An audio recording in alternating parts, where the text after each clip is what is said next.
بينما كانت الجزائر تصرخ بأن الصحراء غربية وليست مغربية، كان المغرب يعمل بهدوء ومن دون انفعال.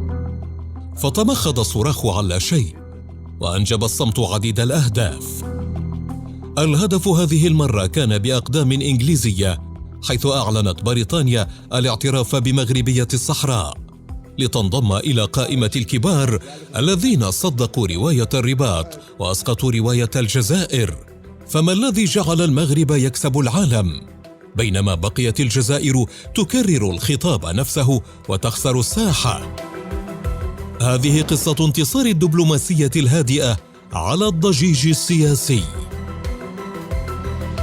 الكبار قالوها، الصحراء مغربية.